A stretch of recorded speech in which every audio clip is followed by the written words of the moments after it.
all loose items in the pouch in front of you. Have a safe and informative journey.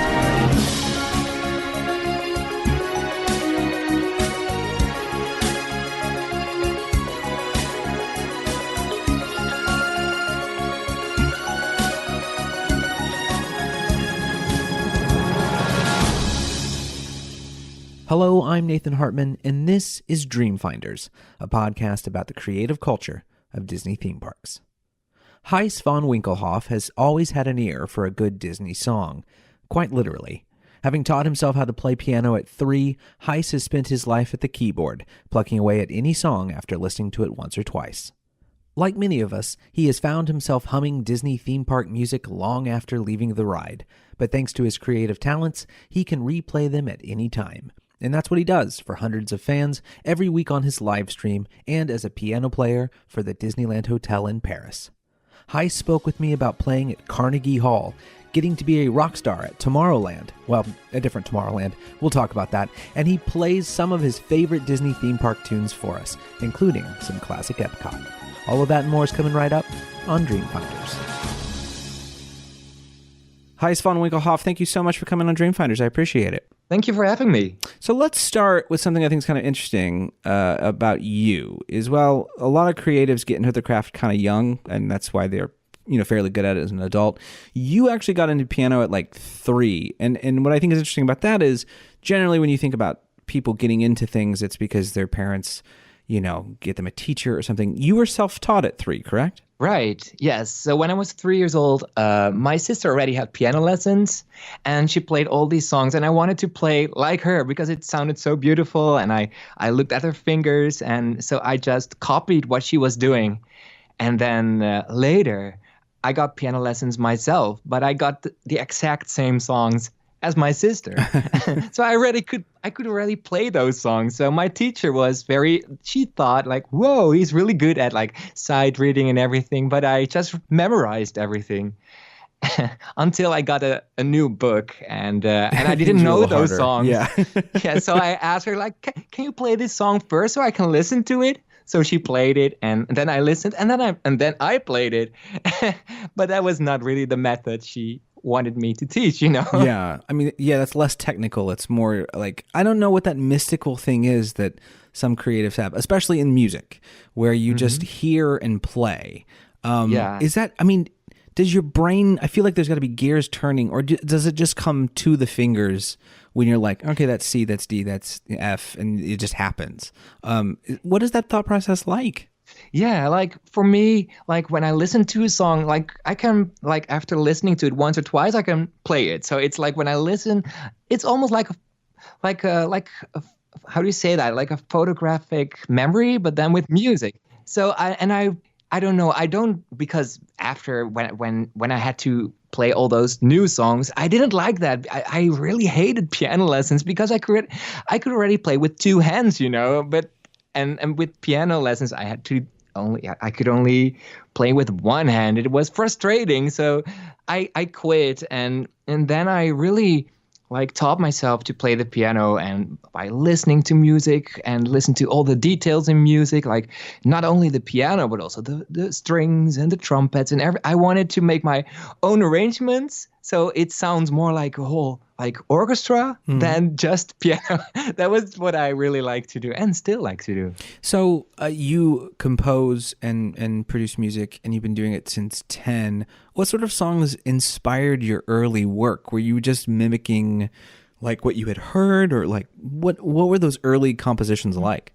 Yeah, I think, indeed, of course, Alan Menken has always been a big inspiration for me. John Williams. So Disney has always been a big inspiration for me. Later, I also saw some musical theater shows in London and also in the Netherlands. And I was really interested in what I said, orchestral music, movie soundtracks, and that kind of thing. So that's what I early on. I didn't really compose music for piano, but more for other instruments, like the combination of instruments. And I like to add little details and a triangle here and a flute there. So that's what I really like to do. Was there like were you? I mean, it sounds like because your sister was also taking piano, and did she? By the way, I should ask: did she feel at some point like, "Geez, like what am I even doing here? He's like doing all this other stuff," or did she continue playing piano as well? Yes, well, my sister, she went on playing the guitar. Okay, And she played like lots of different instruments afterwards, and dancing. So I don't remember her like playing the piano. That's been years ago. So yeah, she quit. she found her own style. That's for sure. Yes. Yeah. Okay, so you seem to come from a creative family. If you're both doing piano and different sort of music, are your parents musical people as well, or artistic in their own right? Yeah, well, both of my parents are teachers. My dad is a teacher, Dutch language and culture and art, like more like art history. Okay. And my mom is a teacher at a elementary school. But my mom sings in a choir, like more like a chamber, like a classical choir, and she performs all over Europe. Like sometimes they went to Prague and London and even like to Morocco. And so that's really fun. And my dad, he plays the drums. So he's more like he started like in a marching band, and later he became more like a jazz. Cool. Drummer. So so at home when I grew up, I heard all these like classical music from my parents and jazz from my dad, and my older sisters, they listened to pop music. So I was influenced by like lots of different styles because of that. I'm assuming if you're global, you're doing all this global traveling. When do you first get to go to a Disney park with the family?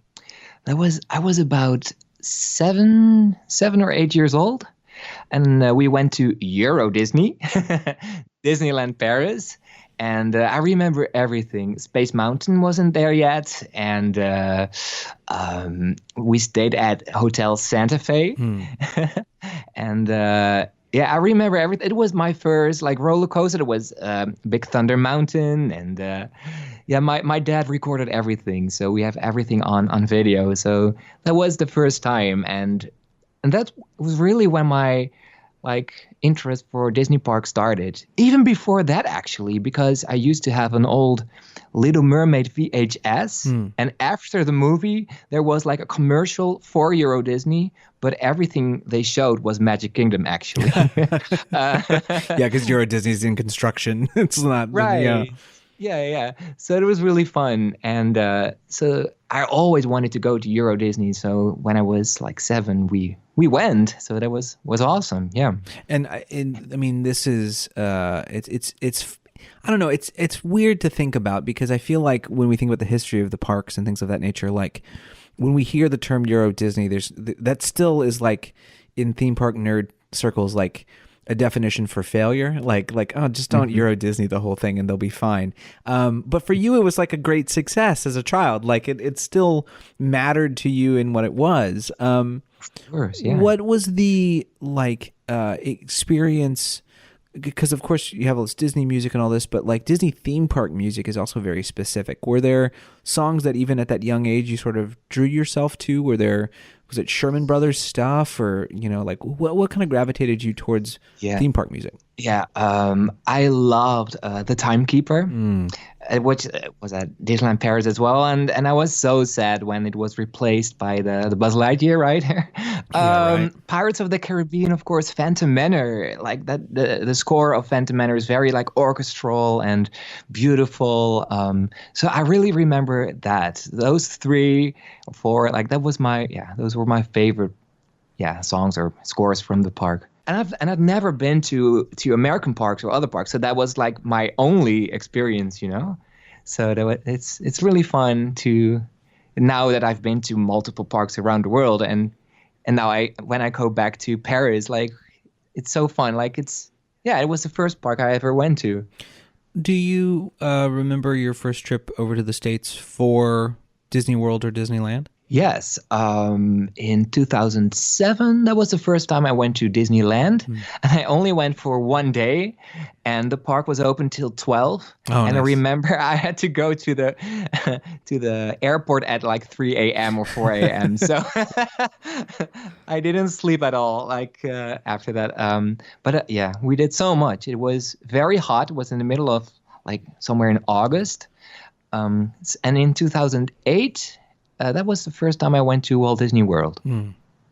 What do you find to be a unique difference about, whether it's the parks or the tourists or whatever, what's different about coming to an American park than Disneyland Paris? Well, the language, of course. Oh, of course. In France, not everybody speaks English, or some do speak English, but with a French accent. So sometimes it's really hard to understand, like, wait, what are you saying? Oh, yeah. So that, of course. The weather, like in right now, it is really chilly. It's cold. It's rainy, and I don't know. They have like different rides or different versions of rides. And because like I speak a little bit French, je parle un petit peu français, but not fluent. Like I know all my basics. I know the movie titles, like Le Petit Sirène, that's Little Mermaid, La Belle et la Bête. But also one time they asked me to play Hercule. I was like, Hercule? What's that? But it was Hercules. Yeah. Like, oh, okay. So when I go to the American parks, that's like very easy for me because then I can understand everything, all the story, all the voiceovers, like Haunted Mansion, the Ghost Host. Now I can understand everything. So for me, that's very, very convenient. See, I find that so fascinating in the sense that, like, you know, you live in Denmark. And Netherlands, excuse me. Yes. And you, in theory, you're closest to Disneyland Paris. Yes. But it's not necessarily the park that gives you the full story like the American parks because of the English kind of barrier in Paris. And I think that's so interesting to me. That's a park that, because when I think of like where I would have issues, right? Like Tokyo would be something because a lot of those rides in Tokyo, of course, are completely in Japanese and things like that. Like, oh, that'd be so difficult, but it's far away. It's different. But the idea that the closest park to you is still sort of a struggle. Even the one you play at, that's a unique sort of circumstance.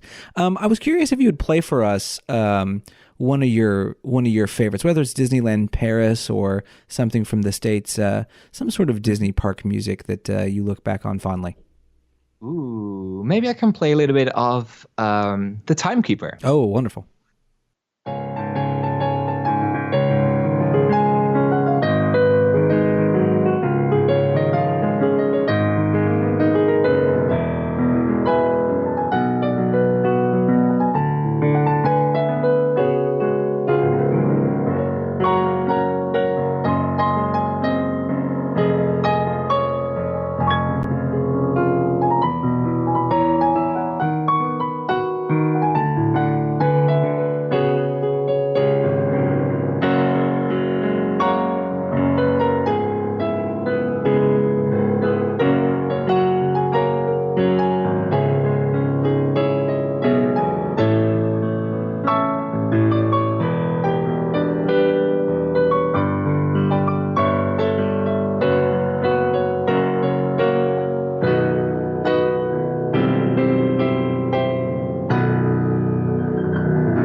Wonderful. Thank you so much. A little bit. It's so fun. Like it is a, it's one of those shows that gets translated to multiple languages, and I feel like at one point it was everywhere. It was in Tokyo and in Paris and over here, and I think it means a lot. It's interesting because it's one of those Bruce Broughton tunes that people. It's one of those rides that people don't think about very often, but you bring up the tune or you bring up like what it was, and people go, "Oh yes!" From a worldwide perspective, it's such a classic. Yeah. Do you remember like the first time you saw Timekeeper and what's Circle Vision like for you? Is it a still a wonder? Yeah, like I remember first seeing it. It was like wow, and you could look all around you, and it was amazing to me, and the robot that was there and the music, it's a combination. So I really love that. And I remember when I went to Walt Disney World for the first time in 2008 and I saw Canada, the show. And that song at the end, it was like, wow, it's so beautiful. And because of that song, I wanted to to buy the soundtrack, like a CD with Walt Disney World music. Really, so I really like that. So I'm really curious about the new the new movie that they have at Canada. Yes, yeah. And you'll get to see it soon. As we were discussing before the interview, you were about to head on over here to see it. So yes. Fingers crossed. You went to, of course, you went to university. You got a degree in composition. But for media, like concentrating in film and theater, opposed to like a classical traditional approach, why did you decide that was the way to go? Well, I was doubting like at high school what to do, like because my whole family, they were teachers. My parents are teachers, my grandparents, like my sisters. So I was trying to go for music. Of course, that was my passion, but if that wouldn't work out, then I would go like teach. And because I play the piano by ear, I didn't want to do like a piano like a university, because then I had to play everything by sheet music in a very classical way, you know, like so I already knew like I wanted, like, composition is more like I can put more creativity in it or something. And there is like in Rotterdam, that's where I was born, there is a composition studies more like, or very classical or more like modern and jazz. But in Utrecht, that's in the middle of the Netherlands, you had there was composition for the media, so more like movie music, television, theater, and so I went there, and that really, it sounded more like something that was for me, you know. So that sounded great, and I had to do like audition, of course. I had to send my music, what it sounds like. I had to do like a test. Where they asked, like, where I had to write down like rhythms and stuff and intervals and like a lot of tests. But that's like, because I'm good with music by ear, so that went very well. But after that, I had to go to another room and play the piano or my instrument. And before me, there was a girl, and she played cello. And I heard this very classical music, and I was like, oh, are they giving like sheet music to her? And I was nervous because like, what if they would give me like sheet music that I don't know? Like, but then so I entered the room, and they said, well, here's a piano, and they said, this is a composition, study. So for us, it's very important that you're also able to improvise. So what kind of music do you like? And I said, like, well, so much. For example, John Williams. Can you play something from John Williams? I said, sure. And then I played a John Williams medley, and I started like from the 60s, 70s, E.T., Jurassic Park, Schindler's List, Harry Potter, Star Wars. I played them, and they didn't say stop. So I don't know how long I was playing. It felt like 20 minutes or something. And then so that was it. And they didn't have time to give me sheet music. So they said, okay, I think we heard enough. Bye-bye. You'll hear from us. And then I was like hired. How do you say that? I was accepted. So so I think I'm the only one who graduated from that university without real. I can play sheet music, but I just don't do it that often. I don't know. So it was really funny, and I was very lucky. And they never found out. Do you feel like you mentioned when you read sheet music, you feel sort of imprisoned by it? Is the fun for you less putting notes out as it is the flourishing and the finding ways to the problem solving of it all? Yeah, like I really like to like make my own arrangements, and with sheet music, someone else made those notes, and of course I have a lot of respect for like classical pianists who can play like side read like immediately, and that's another way of interpreting, like playing the piano. But for me, it's like, oh, I want to do that work. I want to find out which notes, and yeah, so that's why I stopped having piano lessons because I wanted to find it out myself. I really needed that creativity or something. But I don't know. it worked out because I mean, you've performed all over the world and you've done all these things, including you performed with Japanese soprano singer Yoko Maria Sakunda, who That's right. several times, in fact, including, Yes. ladies and gentlemen, at Carnegie Hall, which is. As they say, like, how do you get to Carnegie Hall? Apparently, it's not reading sheet music. What was the Carnegie Hall experience like for you? How was it? How was that experience? Was it? Does it feel like that for musicians still? Is that like a thing? You playing at Carnegie is in some way like a stamp of approval from the world. Yeah. I don't know. It was a fantastic experience. And you know what? I never even dreamed of playing there because I never thought that I would ever play there. So that was fantastic. And just to be on that stage where so many icons have performed, it was fantastic. And I felt very proud. But at the same time, I was like, wow, how did I end up here? It was almost like a dream. But yeah, I've performed with her before in Japan, at the Santry Hall, and that's kind of like the Carnegie Hall of Japan, of Tokyo. So then several years later, she asked me to do a concert with her at Carnegie. Yeah. Wow. What's it like? You mentioned you playing in Tokyo. What's a Japanese audience like to play for? Oh, it is very different, I think. Like, well, to me, what was different after every song, I don't know if that's normal in Japan, but after every song, I had to stand up and bow.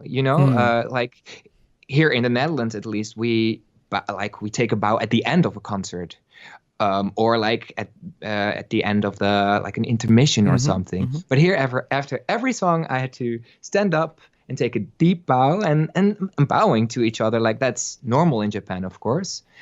But it was very interesting. And also after the concert, so many people came to me to shake my hand and take a photo. And it was really nice. Like the Japanese people are very respectful and very appreciative. So that was a wonderful experience. What do you think about Japanese Disney culture? Because it's also very passionate and but at the same time very respectful. It is not like American or maybe even European Disney culture. There's something about how the Japanese have sort of in many ways made, I think of course, Duffy and all of those characters, sort of made Disney their own. Well, what's your thoughts on experiencing Disney culture there?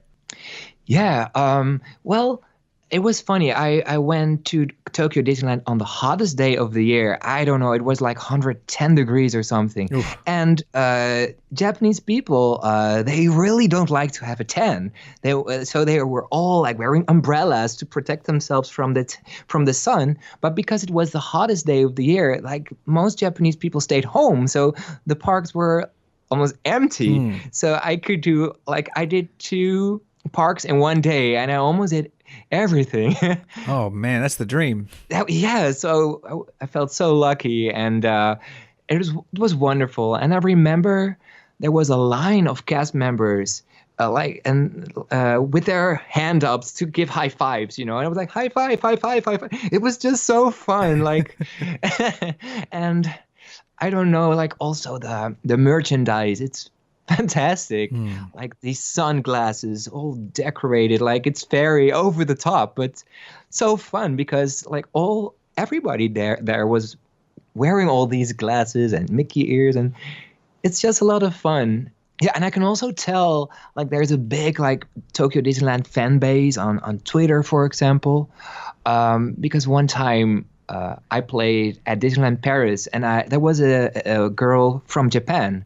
So I played that song from Sinbad, The Compass of Your Heart, and she recorded that and she posted it on Twitter, and it got retweeted like crazy. I think it's been watched like 65,000 times on Twitter, and I got like 300 new Japanese followers on Twitter, and so they're very passionate and very proud of their park. So that's great. And they have all the right to. They do. It's so gorgeous there. I mean, what is your thoughts on Disney Sea? I mean, Disney. I mean, it's got to be the greatest Disney theme park on the planet. I don't know how it can't be. It is amazing. Like I watched videos on YouTube. I saw photos, but when you see that in real life, it's mind blowing. That the volcano and everything. Like you can tell, it looks like a park without budget, as if they had all the budget in the world, and they just built something to make it the most amazing. It was really beautiful and so impressive and so unique. Like maybe that's also why so many people love it, because there is no second Disney Sea. It's all unique. And what I also really like about it, it's not all based on existing Disney movies like IPs. Like Sinbad is unique, and Journey into the Center of the Earth, and with also with original music. And so when I went there for the first time, it was just like something I've never experienced before. Well, let's talk about Sinbad's storybook voyage a little bit. Would you play for us a little Compass of Your Heart? For those sure. Disney Tokyo Disney fans out there, here's a little Compass of Your Heart. Yes, sure.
Oh, wonderful. Wonderful, wonderful, wonderful. It's so good to hear. Something like that. And you know what people might not know, that's also Alan Menken music as well. If you like Little Mermaid and that sort of stuff, that is also Menken.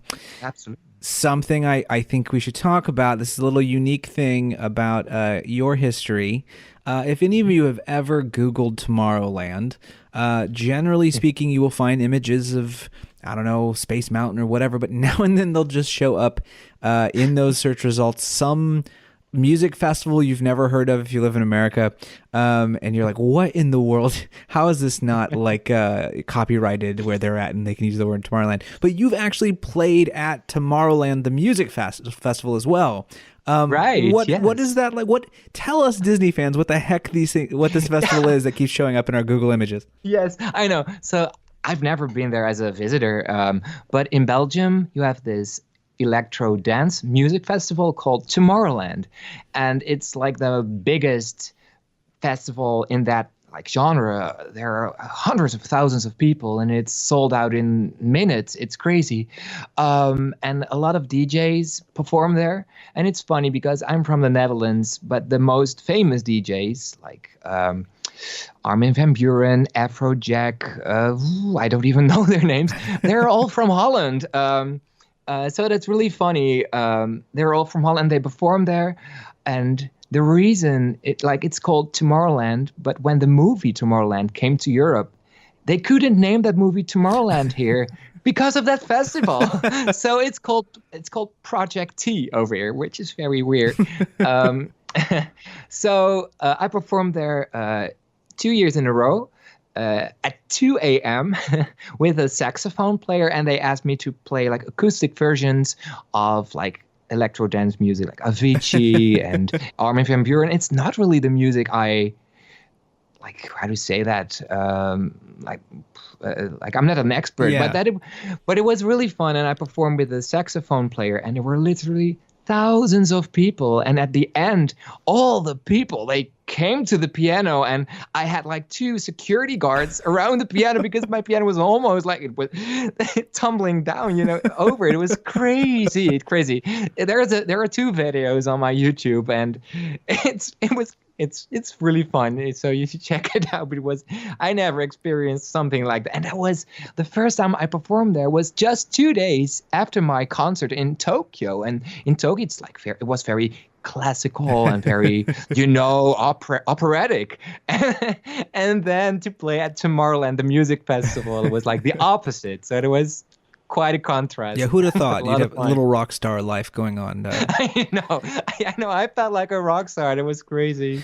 Let's talk a little bit about Tomorrowland in the States, especially. We're getting a lot of updates. They're sort of cleaning it up. Especially here at Disney World, we're getting rid of our retro future type atmosphere. What do you like about Tomorrowland as a land? And then of course you have Disneyland Paris has their own variation on that concept as well. What's your thoughts on it? Tomorrowland is one of my favorite lands because some of my favorite rides are there, especially the Magic Kingdom version, because I love Carousel of Progress. I love the People Mover, the Space Mountain. And the music, like the background music, and I don't know. It's like a very exciting emotion when you enter Tomorrowland. But yeah, they're changing a lot, and I really like the new entrance sign. It's more simple. I know it's more simple, but it looks more retro, more like 1950s, 60s, rather than the steampunk feel. Yeah. So I'm excited to see what it's going to what it's going to look like when it's all finished. Now, I must ask you, if you love Tomorrowland music, I wonder if we can get a little star tunnel from Space Mountain, because that's such a beautiful piece and doesn't get enough love. I literally jump for joy and dance a little bit while I'm walking through that queue, because it's like the best little piece of music. I know. Okay, I'll try to play a little. Let's see what we can do. Okay.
That's a little bit. Now only 45 more minutes, I can ride the ride. So Okay. True. well, of course, let's talk a little bit more about Disneyland Paris, because you've mentioned and you've said, you've been playing at Disneyland Paris since 2018, playing at the Disneyland Hotel.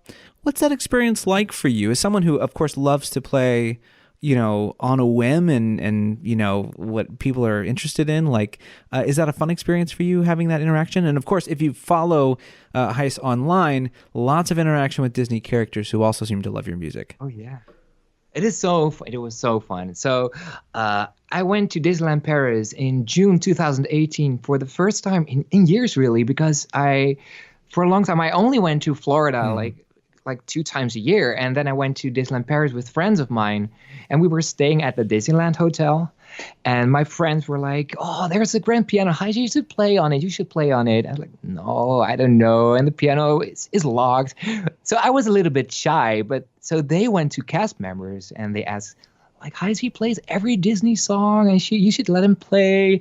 And so they opened the pianos, and I played like of Disney songs, Little Mermaid, and then cast members, they came to the piano and they asked for all these requests. And then later, my friend came to me and he said, "Okay, Gijs, don't freak out, but the manager is watching right now and he wants your business card."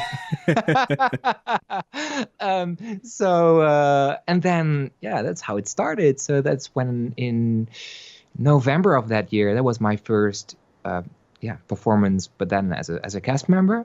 And now I perform there almost like every month. And it's so much fun to play there, and it's just great to be a little part of the Disney cast who are making guests happy, And one time I was playing there at Café Fantasia, and there was a little girl from the United Kingdom, and she came to me and I asked her, like, "Do you have a favorite Disney song?" But she wasn't able to speak. And I think she had autism. I'm not sure. But her mother showed her a map with images of dozens of Disney characters. And the girl pointed to Mary Poppins. So I played a medley of Mary Poppins songs for her. And after I played Feed the Birds, the girl literally jumped towards me and gave me the biggest hug and a kiss on both cheeks.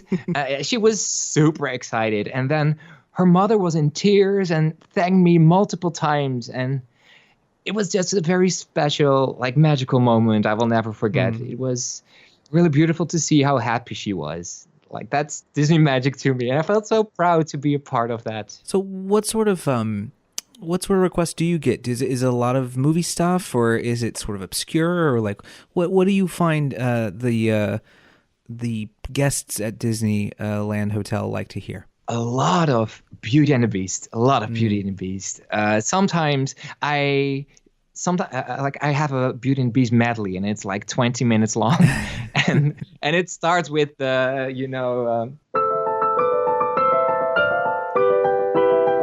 beginning, and it has like Gaston and Be Our Guest and Beauty and the Beast, but also like Evermore or How Does a Moment Last Forever and all these songs. So that's very popular. But sometimes, like later in the evening, people come to me and they ask for Beauty and the Beast again. So then I try to play other songs from the movie or the main theme. Of course, Frozen, and the last couple of months, Frozen 2. And when there are... Sometimes I like to play like more obscure music. Sometimes I play Fantasmic. There's no Fantasmic in Paris, but when I'm at the end, like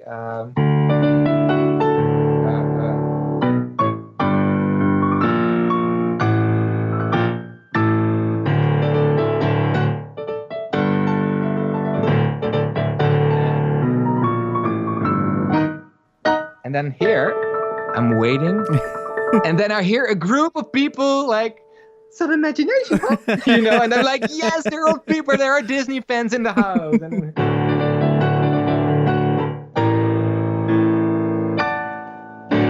And then I'm happy, like, yes, there are real Disney Park fans in the house, and that's so fun. So and then they come to me, and a lot of people ask for the Jungle Book Jive, which is a show at Disneyland Paris during the summer months, and it has a very catchy song, and so every time I play that song, a lot of Disneyland Paris fans, they freak out, and that's what I really like. Like I don't want to play just part of your world, a whole new world. Even of course I play them, but I also play New Horizons from Epcot, and I don't think people know that song in France, but I don't know. I like to.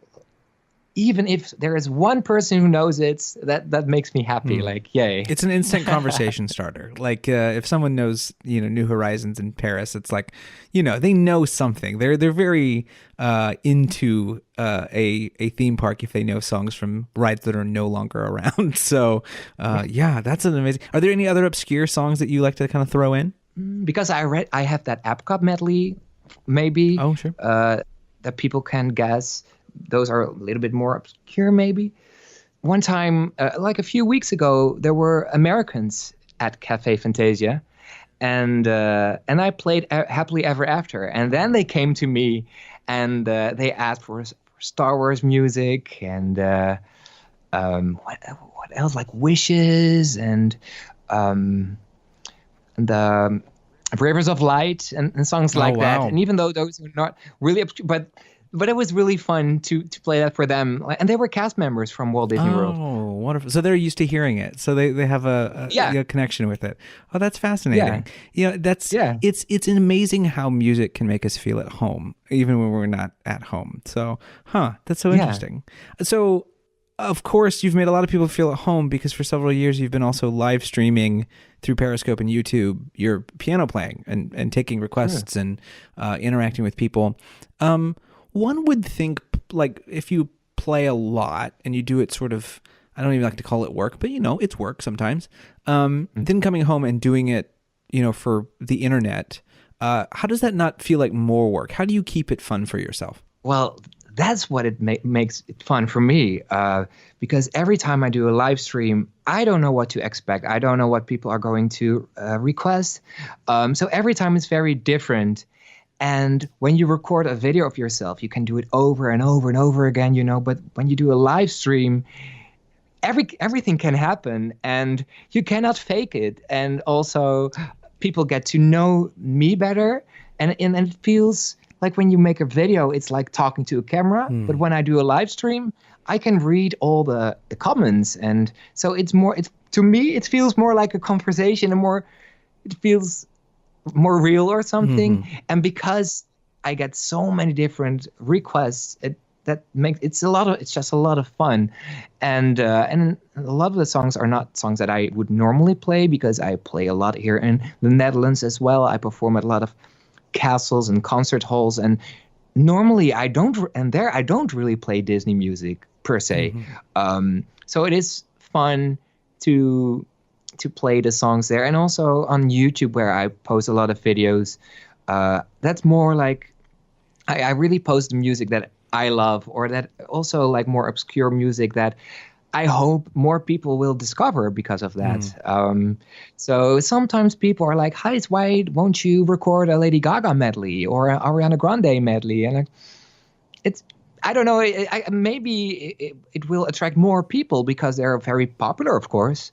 But I'm not sure if it's really like me, So I'd rather play the music that I'm passionate about.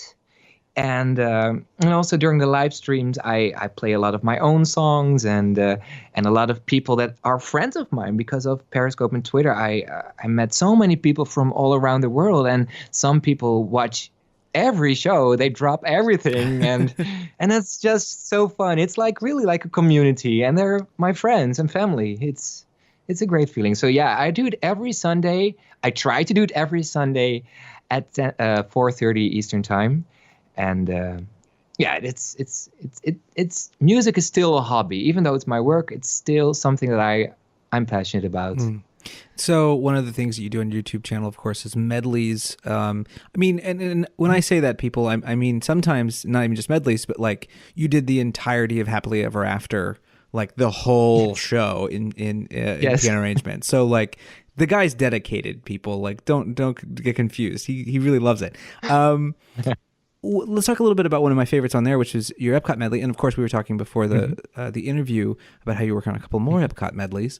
What kind of impact did Epcot have on you and your first? What was your first experience with Epcot, and how does that affect your life? Yeah, well, the first time I went to Epcot was in 2008. So I was too late for a lot of rides and classic rides. And so now I feel like, I wish I could go back in time. But I just love, what I love about Epcot is all the original music themes that you can only hear there. Like the Canada song, or like We Go On, or like the Innoventions music. It's, I don't know, I just love that atmosphere. Very optimistic and hopeful. And so Epcot has always been my favorite park. And it's really hard to describe, but I don't know. I still get excited when I see Spaceship Earth. Well, if all works out, you're about to come down here and experience the current Spaceship Earth, I'm assuming for the last time before it closes. Right. What's that feeling like for you? For those who don't understand, we're recording this a little earlier than probably when you're hearing it. What's your thoughts on Spaceship Earth? And like, is it bittersweet, this idea that you're about to experience something for the last time? Yeah. It is sad. Like I'm happy that I get to ride this before it closes, because I was too late to ride the Great Movie Ride one last time before it closed. And I was very devastated about that, because that was my favorite ride at the Hollywood Studios. So I don't know how much they will change about it. But it's such a classic. I love the music. I also really love the 1994 version of Spaceship Earth. So I wonder what they're going to do at the when you go down, where now you have the screens, of course. So I'm okay with that. Like the screen, sometimes I took a photo and I could only see half of my face, and now I know my future by now, So it's not something I would do every time. So I know it's time for something else for that, but I'm a little bit nervous, but excited at the same time. But it's more like it will be closed for such a long time, and to me that ride is like such an essential ride for Epcot. It's just weird when you cannot ride it next time. It's kind of like, how does a body move about when the heart has stopped? It's right. It is so essential, and if they get it wrong, it's going to be real devastating. And I don't think they will. I think that they understand that it's very important to people too. But what are your thoughts overall on Epcot? I mean, we're talking. If you go, you're going to enjoy the rat maze that you get to go through at Epcot, because right now it is just construction wall after construction wall, massive sections closed off. Are you excited for the overall changes, or are you as hesitant about that as you are Spaceship Earth, or where do you land? Yeah, that's right. Because it feels like they're really going to change the concept or something. It's going to be more, I guess, like family friendly, maybe because of all the Disney characters they're going to add, and Ratatouille, of course, and so it's going to be very different. A few months ago, I went to a museum with my niece and nephews here in the Netherlands, in Leiden, and it's like a science museum, and that museum reminded me so much of like Epcot Center, and it was fun, educational, and entertaining, and that's what I really loved about Epcot. And even though I never got to visit Epcot in the 80s and 90s, but I'm kind of obsessed with it. So yeah, I don't know. Well, we'll see. But so I really like that they have like the new font, and that Epcot is with capital letters now. So that's I'm excited about that, and we'll see. But I'm nervous, but also excited. Yeah. It's interesting how Tomorrowland and Epcot both seem to be enjoying some retro flourishes while making some shifts. So we'll see. Fingers crossed it'll all work out. Before we finish up here, I was wondering if you'd play a little bit of one of your new Epcot medleys for us, or whatever you would like. We'd love to hear some Epcot. Of course. Yeah, because when I posted my Epcot medley, a lot of people were like complaining, why didn't you play this? Why didn't you play that? Like, sorry. And also later, oh, why didn't I record this? So I made a selection of Epcot songs, but there were over like 40 songs, and it was just too much for one extra medley. So there will be an Epcot medley part 2 and a part 3. Oh boy. It will have like some well-known Epcot songs, also more obscure songs. So I'm going to play just a little bit. It's not the medley, but just a selection of songs that are going to be in Wonderful. that. So I won't tell which songs there are, so people can guess. I hope you'll recognize them.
Gijs Van Winkelhof, thank you so much for coming on Dreamfinders. I really appreciate it. Thank you so much. My pleasure. And that's it for this episode of Dreamfinders. Thank you so much to Gijs for talking with me, and make sure to watch his live streams on Periscope and Twitter. You can find him on Twitter by his name, first name spelled Gijs. You can also catch him on YouTube at Gijs Music or his website, gijsmusic.com. And again, that is GIJSmusic.com. Dreamfinders is edited by Shannen Michaelsen with quality control by Ben Harris. It's hosted and produced by yours truly, Nathan Hartman, who you can follow on Twitter at Some Stuff I Said. Our podcast artwork is provided by JP Tanner. Find his other work at tanwoodcreative.com. This podcast is distributed by WDW News Today, the worldwide leader in Disney Parks news. Read all they have to offer at WDWNT.com.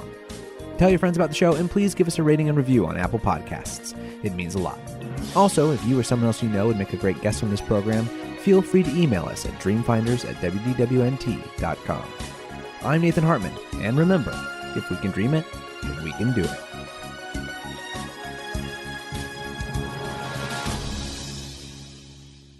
Hi, this is Nathan with a quick footnote for this episode. I recently got to speak with Gijs, and he did make it to Disney World before the quarantine hit, and he did get to ride Spaceship Earth one last time. So there you go, a happy ending. We'll see you next time.